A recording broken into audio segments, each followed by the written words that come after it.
আজকের নতুন ব্লগে সবাইকে স্বাগত।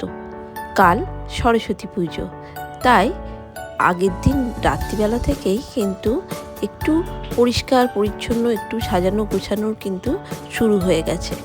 আর অঙ্কিতার বাবাই কিন্তু এই কাজটা করছে।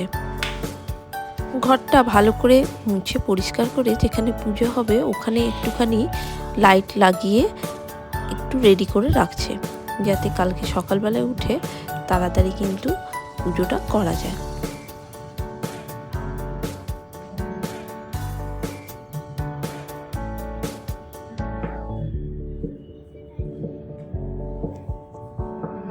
মোটামুটি পরিষ্কার করা এবং সাজানো কিন্তু কমপ্লিট। এবার বাকিটা কালকে সকালে হবে। আর আজকে সকালে একটু তাড়াতাড়ি আমরা কিন্তু উঠে পড়েছি।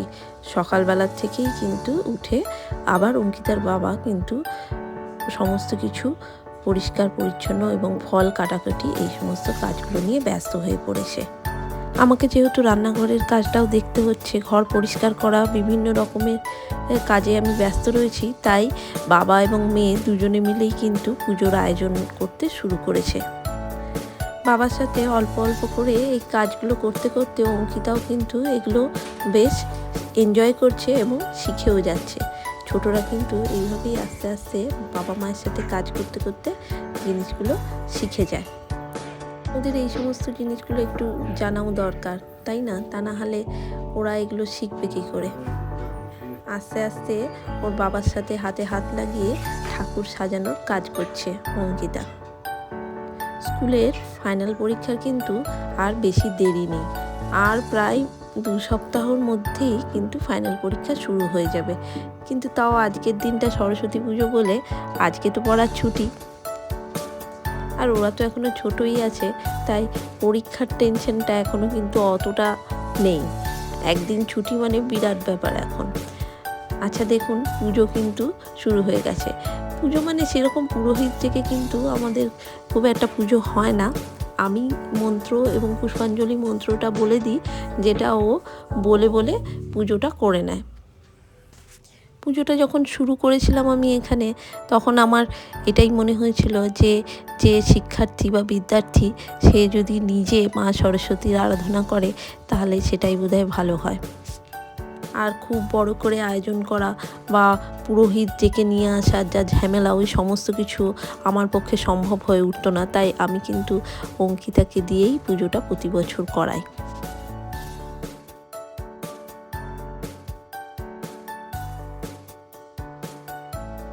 বেশি কিছু না, খুবই সামান্য এবং ছোট আয়োজন করেই কিন্তু প্রতি বছর অঙ্কিতা মা সরস্বতীর আরাধনা করে থাকে।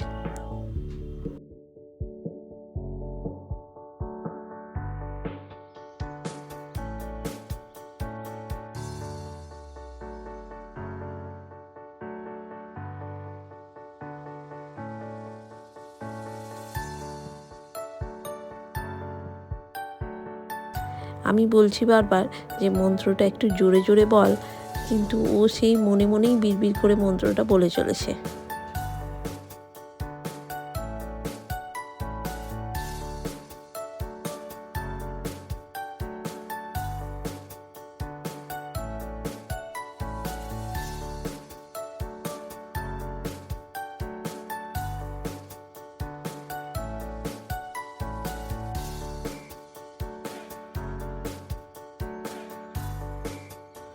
যাক দেখুন, পুজো কিন্তু নির্বিঘ্নেই সমাপন হয়েছে।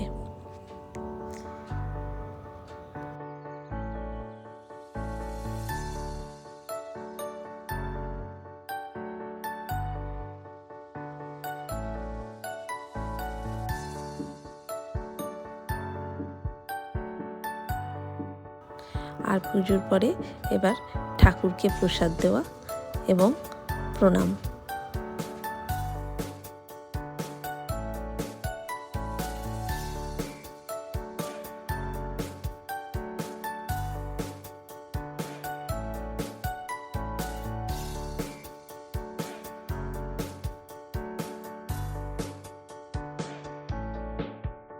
পুজো শেষ হওয়ার পর প্রসাদ খেয়ে এবার কিন্তু অঙ্কিতার একটু শখ ছিল যে শাড়ি পরে আমি ঘুরতে বেরোবো।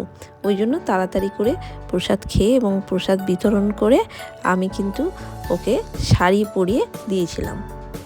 আর ও একটু বাবার সাথে বেরিয়ে বেশ কয়েকটা আশেপাশের কাছাকাছি ঠাকুরগুলোও দেখে এসেছিল। ওর কিন্তু বরাবরই খুব ছোট থেকেই শাড়ি পরার ভীষণ শখ।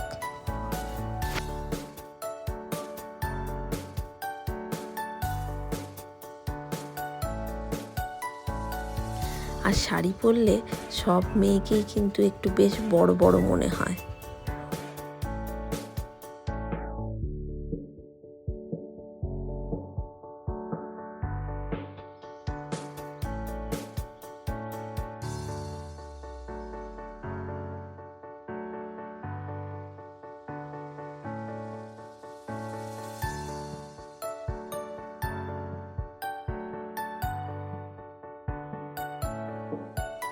কিছুগুলো পুজো প্যান্ডেলের ছবি।